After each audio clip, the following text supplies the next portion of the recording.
Good morning friends, কাবেরীর রান্নার magic চ্যানেলে আপনাদের সবাইকে স্বাগত। কেমন আছেন বন্ধুরা?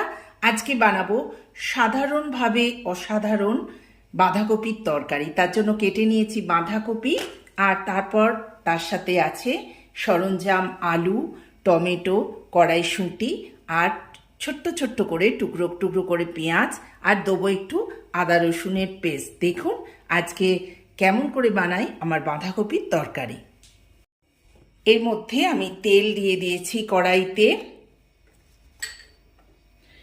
আজকে একটু তেলের হাতটা আমার বেশি হয়েছে, কারণ আজকে অনেকটাই বাঁধাকপি আছে, আর বাঁধাকপিতে একটু তেল না দিলে হালসে গন্ধ বেরোয়। আলুগুলো যতক্ষণ ভাজা হচ্ছে তার উপরেই দিয়ে দিলাম একটুখানি জিরে, আর দিয়ে দেবো তেজপাতা আর শুকনো লঙ্কা। গ্যাসের ফ্লেমটা মিডিয়ামে রেখে দেখুন আমি এই সবগুলো একসাথে মিশিয়ে নাড়াচাড়া করে নিচ্ছি। এবার এই আলুটা একটু ভাজতে সময় দিতে হবে, ভাজা ভাজা হয়ে গেলে তারপর আমি চলে আসছি। ভাজা ভাজা যখন হয়ে আসছে তখন দিয়ে দেবো আমি দারচিনি আর ছোট এলাচগুলোকে একটু ফাটিয়ে দিয়েছি, আর দিয়েছি কতকগুলো গোলমরিচ। এবার দিয়ে দিলাম পেঁয়াজ কুচোনোগুলো। কি সুন্দর এখনই একটা গন্ধ বেরোচ্ছে। তারপর আবার একসাথে মিশ্রণ করে নাড়াচাড়া করে নিলাম।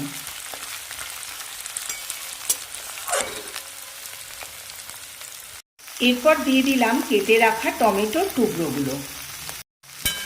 এবার ভালো করে মিশিয়ে আবার কিছুক্ষণের জন্য ভাজার জন্যে আমি ছেড়ে দেবো। এবার দিয়ে দেবো এতে 1 চামচ চিনি। যে যেরকম মিষ্টি খাবেন আপনাদের স্বাদ অনুযায়ী দিয়ে দেবেন। তার উপর দিয়ে দিলাম অল্প করে একটুখানি আদা রসুনের পেস্ট। যেহেতু আমি পেঁয়াজ দিয়েছি সেহেতু আদা রসুনের পেস্টটা আমি অল্প করে দিয়ে দিলাম, তাতে খেতে ভালো লাগবে। ভালো করে নাড়াচাড়া করে এবার দিয়ে দেবো আমি বাঁধাকপি।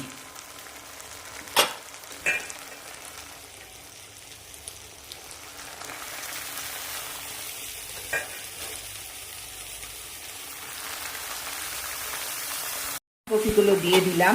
এর ওপর একে একে দিয়ে দেবো কড়াইশুঁটি, 1 চামচ হলুদ গুঁড়ো যেটা আর কি, 1/2 চামচ লঙ্কা গুঁড়ো, আপনারা স্বাদ অনুযায়ী দিয়ে দেবেন। এতে কিন্তু আমি ধনে জিরে গুঁড়ো অ্যাড করছি না। সবগুলো দিয়ে এইবার দেখুন সুন্দর করে আমি মিশিয়ে নেব। কালারটা কি এসছে দেখছেন? এখনই মনে হচ্ছে খেয়ে নিই। যাই হোক, এতে কিন্তু আমি একদম এখন জল দেবো না, শেষে যদি দরকার হয় তখন একটু জল দেবো। ভালো করে মিশিয়ে নিচ্ছি।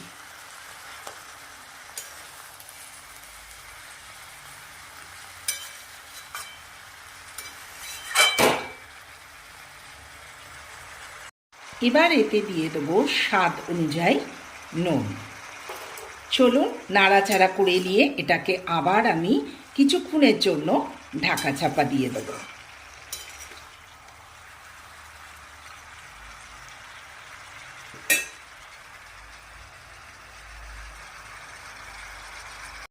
একটু ঢাকা দেওয়ার পরেই দেখুন কি পরিমাণে জল বেরিয়েছে বাঁধাকপি থেকে। যেহেতু চেষ্টা করব আমি এই জলের মধ্যেই বাঁধাকপিটাকে করে নিতে। ওপরে দিয়ে দিলাম 3টে কাঁচা লঙ্কা। দেখুন এখনও কিন্তু আমি জল দিইনি, একদম আস্তে আস্তে নিজের জলে নিজেই হয়ে যাচ্ছে।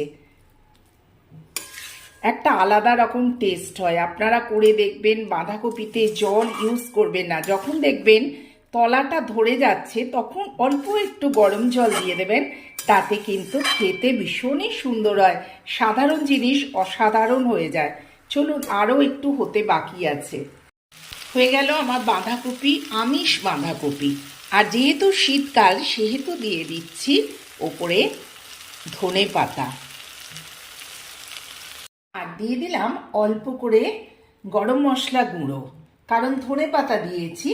আর সব শেষে এইটা ছাড়া কি হবে বাঁধাকপি? নিরামিষ বাঁধাকপিতে তো লাগেই, তবে আমি আমিষ বাঁধাকপিতেও দিয়ে দিই 1 চামচ ঘি। চলুন বন্ধুরা, ভালো লাগলে do like, share and subscribe my channel.